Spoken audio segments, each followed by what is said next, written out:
I put these two integrals together to discuss. Obviously that we have something similar, that the integrand function get involved with the exponential function e to the power of x. And we know that e to the power of x, something special, that the derivative is equal to itself. The derivative does not change the function. Okay, now let me discuss one by one. So this one first.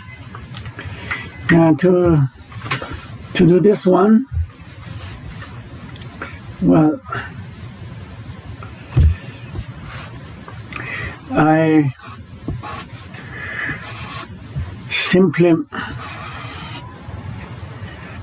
this is x e to the power of x, 1 plus x bracket square.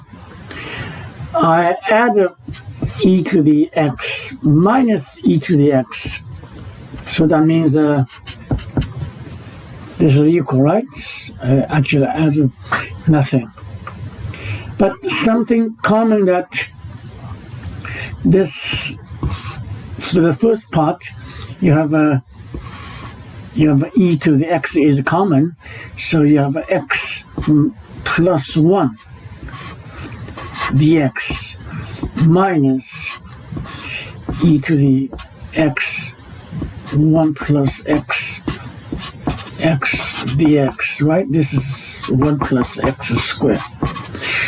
This is the reason I add a minus e to the x, because I can simplify the first part.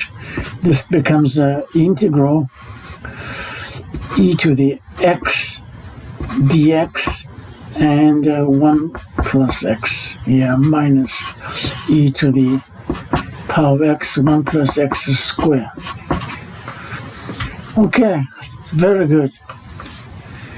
Now then I do this one. Do this one as by parts. This one is equal to 1 over 1 plus x d e to the power of x minus e to the power of x. This is dx, right? dx 1 minus x 1 plus x squared. Okay. So when I'm writing this way, I'm preparing by parts. You know, my method of by parts, I do not write separately, let u be something, v something. No, I just write the u and the v together. This is a u. Okay, this is a u. This is a u. This is a v. So I'm doing by parts. U dv. So this is equal to uv, right? Minus v du, integral v du. V is this, right? Du is what? Du is this derivative, is 1 plus x square negative. Negative. So change negative to positive, right? Understand? Du is negative 1 over 1 plus x squared. So I change negative to positive. And minus this one is e to the power of x 1 plus x squared dx. You know, this and that can be cancelled. They're same, right? So this one is equal to e to the power of x 1 plus x plus c. So that is my result for this integral. You know, the method is very nice that I'm using by parts, you know, after adding and subtract e to the x. I think I have I have several videos that doing by parts, but do not separately showing that what is the d, what is the d, what is I, and so on. What is u, and what is v? But rather, I'm writing in the process. So just one straightforward without any breaking. All right, this is one, and let me do the other one. Okay, let me do the other one. This one, my treatment for this integral is that I use different color.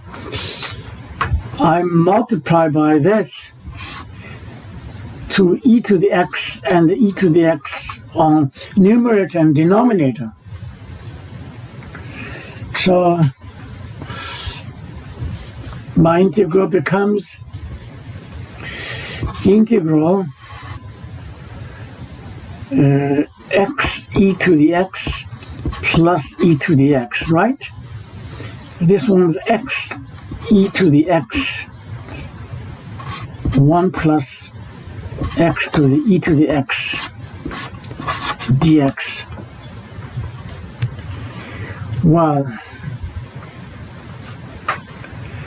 you see, do you notice that the derivative of this is a numerator? This means that this x times e to the x plus e to the x is the derivative of x to the e to x. Okay? The numerator dx is this. This derivative is this, plus this derivative is this. So that's the product rule, right? So this is x to the e to the x, and 1 plus x to the e to the x. Well, it's right obvious that we let the u be x e to the x, right? This becomes a du, u, 1 plus u, right? Yeah, that's it. So simple now. This is a very easy integral, right, by partial fractions. So this one is equal to, well, I'm not going detail with the partial fractions, but it's rather easy, right? You get these two.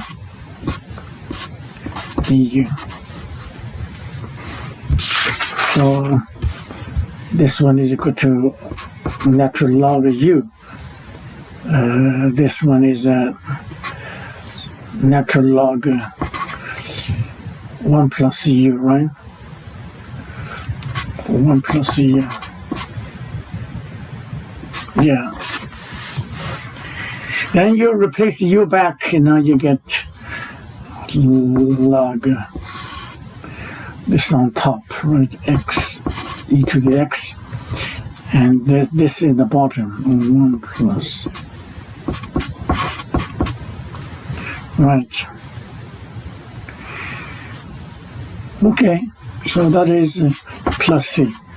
That is my result for this integral. You know, it looks very difficult, but actually it's very, not very difficult, but rather very interesting, you know, because we all use the property of function e to the power x. So these two integrals, I put them discussed together. Okay, thank you for your watching.